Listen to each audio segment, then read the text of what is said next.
Boa tarde, galerinha do canal Cadeirante Usada. Você que deu uma passadinha por aqui, fique mais um pouquinho e vê se gosta de vídeo, ok? Hoje eu vou voltar com a minha história, porque fazia muito tempo que eu não continuava, não dava contínuo da história. Eu parei no 5º capítulo. Como uma história muito longa, já vai hora para me escrever um livro, mas eu não tenho paciência. Então eu resolvi contar a minha história e a do Flávio, que é meu marido, pelo canal. Então, vocês que estão acompanhando, peço desculpa porque eu falei no 5º capítulo, demorei muito para fazer o 6º, que eu vou fazer hoje. Então, vocês que estão entrando também que são novos, só vocês voltarem lá atrás, que tem o capítulo 1, 2, até chegar nesse que eu vou fazer agora. Então, continuando, no 5º capítulo eu parei na festa que me encontrou, e foi aí que ele me deu o primeiro beijo e eu mandei ele vazar. Vamos continuar. Depois desse dia, nós continuamos nos falando pelo telefone, tá? Como eu já disse, a gente não se via muito, porque ele morava na Zona Sul, enfim. Eu falei para ele que a gente ia continuar sendo amigos. Eu dei um gelozinho nele para ele aprender, né? Porque não é só porque nós somos deficientes que vai ser aberto assim. Dá muito mole, aí a gente se ferra, para não falar outra coisa, né? Então nós ficamos amigos por algum tempo, como eu já disse naquela época, não tinha internet, só por telefone mesmo, e ele falava comigo todo dia à noite. Depois resolvemos namorar de novo e noivar. Aí como a família dele não queria, e impôs um montão de esposa, mandou a avó dele ligar para mim, dizendo que a gente não podia namorar, porque ele era meio perturbado do sucesso, que eu falo que não acho muito bem não, né? Mas hoje em dia ele é um homem legal.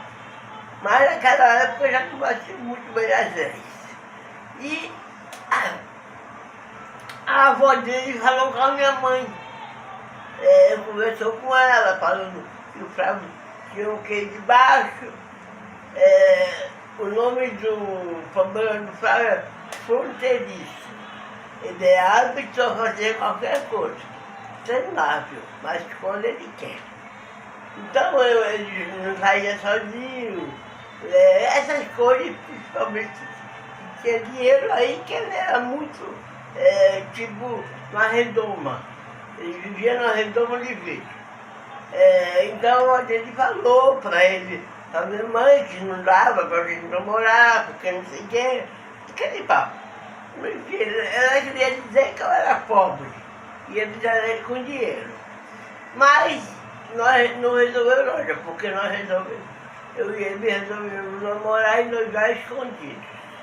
Então ele juntou lá o dinheiro dele, a mesada que ele tinha, e ele pegou e nós fizemos noivado lá em casa. Logicamente, meus amigos, minha família toda sabia, foram, mas a família deles não soube de nada. Ficamos noivos, tá? Ficamos na boa e ficamos assim por algum tempo se falando só pelo telefone. E quando ele podia, ele ia lá em casa, final de semana.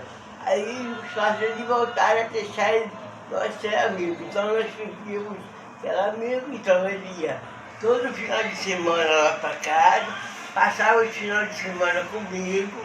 Ele na época, como o pai dele, o Sotini, tinha esse negócio de rádio, que recebia muitas coisas, ele levava chocolate. Eu engordei muito, porque ele levava muito chocolate. Enfim, foi indo, eu não vou deixar um vídeo longo, porque é meio cansativo de cuidar. Então eu vou tentar fazer um vídeo sempre de 10 minutos ou 15, tá? Então vamos lá, e continuando a história, nós ficamos noivados durante um tempo, com tudo certo, falando se vendo quando podia, sem os pais saber, e pensava que era amigo. Então, o Flávio, ele, como ele não tinha mesada, ele juntava o dinheiro que ele conseguia dos trocos, ou então ele ia na carteira do pai dele e pegava o dinheiro. Isso na verdade, não é uma coisa certa. Mas como ele não tinha como conseguir dinheiro para ele levar presente para a namorada, pegar um tudo, ele resolveu ir pegando da carteira do pai dele, né? E ele tinha 17 anos, quer dizer, 18, 17 para 18. Eu tinha 27. Então, aí foi indo, aí o pai dele descobriu esse negócio que ele fez, e ele deu um chega bem dado no Flávio, né?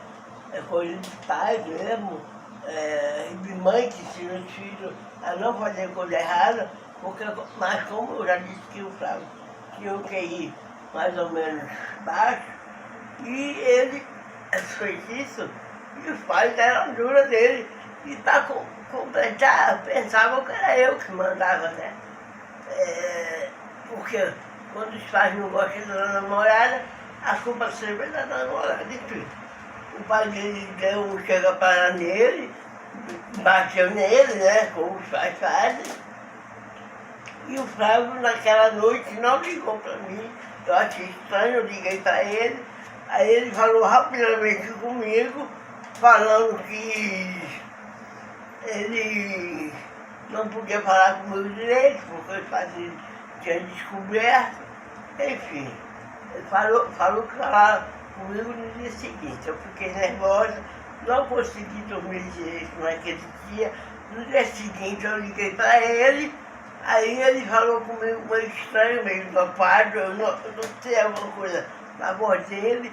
Ele falou que ele estava meio sonolento, falou que o irmão dele, mais velho, também segurou ele, por causa de bater nele, né? Enfim, aí eu fiquei muito preocupado e eu falei, faz o seguinte, você vai na cozinha, finge que vai lavar alguma coisa, pega, abre a porta e vem embora para minha casa. Aí ele falou, eu não tenho dinheiro, como é que eu vou chegar até aí? Eu morava em Alma, eu falei para ele, e ele morava no Leblon, em Ipanema. Eu morava em Ipanema, aí eu falei, anda até Copacabana, para a casa da minha tia, que ela morava lá, você pede para ela o dinheiro da passagem e vem embora. Foi isso que ele fez. Só que ele é tão assim, que ele ainda lavou a mochila dele, a coisa para mentir, que estava lavando a mochila, lavou, ainda pendurou, ele quer falar o que faz. Não, para fazer, tem que fazer bem feito, né? Como diria o Fausto Silva, não fazendo comercial, mas já fazendo, quem sabe faz ao vivo. Se eu de repente saísse por sair e batesse a porta, ia dar muito na vista. Eu tive que dizer que tinha que lavar a mochila e tive que lavar mesmo. Lavar e pendurar. Então ele lavou e pendurou, e ele depois andou até a casa da minha tia, e de lá ele pegou um ônibus e foi para minha casa. O estranho é que ele chegou lá, todo arranhado. Antes dele ir para lá, eu esqueci de dizer. Antes dele eu chamar ele para lá, eu contei a situação para minha mãe, falei que ele tinha apanhado e que ele estava todo machucado, e minha mãe achou isso horrível e falou para falar para ele ir para minha casa. Por isso que eu mandei ele ir. Quando chegou lá, realmente ele estava machucado. A minha mãe falou que queria ir para a delegacia da queixa, e eu falei que não. Era melhor a gente não mexer nisso, não sei, era melhor deixar quieto. O estranho é que ele foi pra minha casa, ninguém ligou pra gente, ninguém procurou a gente, e ele ficou lá, foi ficando lá, aí, como ele já tinha uma roupa lá, porque ele, no final de semana ele deixava, a gente não esquentou muito na cabeça. Depois de uns 3, 4 dias, se eu não me engano, que faz muito tempo, isso, 29 anos, ele ligou para a casa dele e falou que queria pegar as coisas dele, mas não queria que ninguém prendesse ele não, porque ele não ia voltar. A mãe dele falou que ele podia ir lá pegar as coisas e que não ia prender ele, foi o que ele fez.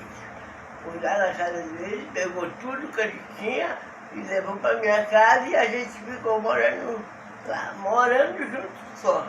A gente não tinha nada mais assim de sexo, não, porque eu era uma pessoa esperta. Eu pensava, vai que eu durmo ele e depois ele me dá um fora. Então, meu filho, eu sou uma mulher para casar. Então, nós não tivemos nada, só nós namorávamos. Aí o que aconteceu? A minha mãe chegou e falou, poxa, mas na boca, o Flávio nunca trabalhou, o Flávio vai ter que arrumar alguma coisa e trabalhar. Então minha mãe comprava o jornal todo domingo e para ele procurar emprego. E foi assim que ele aprendeu a sair sozinho, tá? Como eu disse, eu brinco aqui dizendo que ele tinha um problema, mas realmente ele tinha um problema, ele tem um problema. O negócio dele é muito lento, entendeu? Mas o Flávio aprende. Então ele ia sozinho procurar emprego, ele não achava. Aí o que é que ele fez? A roupa dele era de marca. Então ele teve a ideia, porque ele sempre foi muito esforçado. E eu até me orgulho disso, porque um cara que era da Zona Sul, de Ipanema, filhinho de papai, largar tudo por minha causa, uma deficiente, e aí ele, por um lugar que ele era pobre, entendeu? Então, isso aí eu me orgulho. Então ele saía todo dia, porque ele não arrumava emprego, ele saía todo dia, andava dia 1 até Cavalcante, até Pilares. Quem conhece o bairro vai saber que é uma distância um pouco grande, e ia vender a roupa dele. E vendia. Às vezes até de Inhaúma até Vicente Carvalho eu cheguei aí. Exatamente. Que é uma distância bem grande. Exatamente. E ele vendia, chegava em casa com um dinheirinho, dava para fazer umas compras. Ia passando de empresas, ia vendendo na porta das empresas. Ele não ia muito em casa, ele ia nas empresas. Então assim foi indo, ele vendendo o que tinha, coisas boas, tênis boas, roupas boas, e também procurando emprego, ok? Mas a história vai continuar, não vai continuar hoje, mas fiquem ligados, ok? Porque nós estamos, como eu falei, vou fazer sempre um vídeo de 10 a 15 minutos. O Flávio está dizendo que já está quase em 15, né? Não, estamos chegando a 14 minutos, ainda tem 1 minuto ainda para você continuar. Pois é, não, mas eu vou parar aqui dizendo que ele continuou vendendo as coisas, de procurar emprego, todo domingo. Minha mãe comprava o jornal e ele ia procurar emprego. Então, continuarei depois com o 7º episódio, ok?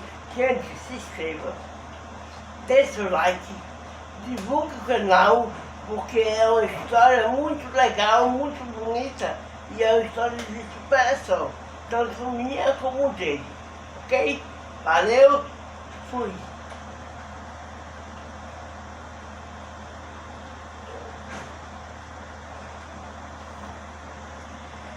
E o Vitor não quer parar, gente. Eu vou fazer o quê? Então vamos lá, 2 dias, fui, voltarei depois.